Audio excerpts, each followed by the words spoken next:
നമുക്കെല്ലാവർക്കും അറിയാം vitamin D മെയിനായിട്ട് കിട്ടുന്നത് സൂര്യപ്രകാശത്തിൽ നിന്നാണ്. പക്ഷെ നമ്മൾ എത്ര പേര് അതിനുവേണ്ടി ശ്രമിക്കുന്നു, അതുപോലെ നമ്മളുടെ ശരീരത്തിലെ വൈറ്റമിൻ ഡി ലെവലിൻ്റെ ആക്ച്വൽ അവസ്ഥ എന്താണെന്ന് നമുക്ക് എത്ര പേർക്ക് അറിയാം? നിങ്ങൾക്കറിയോ, വളരെ ഇമ്പോർട്ടൻ്റ് ആയ ഒരു സപ്ലിമെൻ്റാണ് വൈറ്റമിൻ ഡി. നമ്മുടെ ശരീരത്തിൽ ഒരുപാട് രോഗങ്ങൾ വരാതിരിക്കാൻ വേണ്ടിയിട്ട് ഇതിൻ്റെ മെയിൻ സോഴ്സായ സൺ എക്സ്പോഷറിൽ നമ്മൾ വളരെ പിന്നിലാണ്. പിന്നെ നമ്മളുടെ അടുത്ത ഓപ്ഷൻ ഏതാണെന്ന് വെച്ചാൽ ഭക്ഷണമാണ്. ഭക്ഷണത്തിൽ വൈറ്റമിൻ ഡി വളരെ കുറവാണ്. മെയിനായിട്ട് ഭക്ഷണം എന്ന് പറഞ്ഞാൽ കുറച്ച് എമൗണ്ട് ഈ വൈറ്റമിൻ ഡി അടങ്ങിയിരിക്കുന്നത് റെഡ് മീറ്റ്, മിൽക്ക്, പിന്നെ അതുപോലെ ഫിഷ്, എഗ് യോൾക്ക്, പിന്നെ ചില വെജിറ്റബിൾസ് ആയ സ്പിനാച്ച്, മഷ്റൂമിൽ കുറച്ച് കൂടുതലുണ്ട്, ഓറഞ്ച്, ബനാന പോലുള്ള പഴങ്ങളിൽ.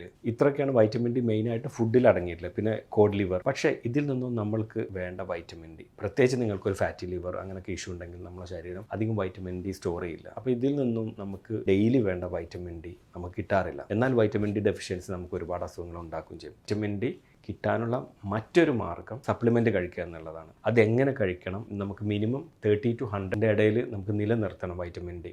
അപ്പോൾ അതെങ്ങനെ സപ്ലിമെൻറ്റിലൂടെ നമ്മൾക്ക് ആർജിച്ചെടുക്കാം, എങ്ങനെയാണ് സപ്ലിമെൻറ്റ് കഴിക്കേണ്ടത് എന്നുള്ളത് പല ആളുകൾക്കും ഒരു കൺഫ്യൂഷൻ ഉള്ളതാണ്. കാരണം നമ്മൾ സപ്ലിമെൻറ്റ് കഴിക്കുമ്പോൾ വൈറ്റമിൻ ഡി കൂടി നിൽക്കും, പിന്നെ അത് കുറച്ച് കഴിഞ്ഞാൽ കുറഞ്ഞു പോകും, അങ്ങനെയുള്ള ഒരുപാട് ഇഷ്യൂസ് ഉണ്ട്. അപ്പോൾ അതെങ്ങനെ സപ്ലിമെൻറ്റ് കഴിക്കണം, എങ്ങനെയാണ് അതിൻ്റെ രീതികൾ എങ്ങനെയാണ്, എത്ര ഇൻ്റർനാഷണൽ യൂണിറ്റാണ് നമ്മൾ കഴിക്കേണ്ടത് എന്നുള്ളതെല്ലാം നമ്മുടെ അടുത്ത വീഡിയോയിലൂടെ നമുക്ക് ഡിസ്കസ് ചെയ്യാം.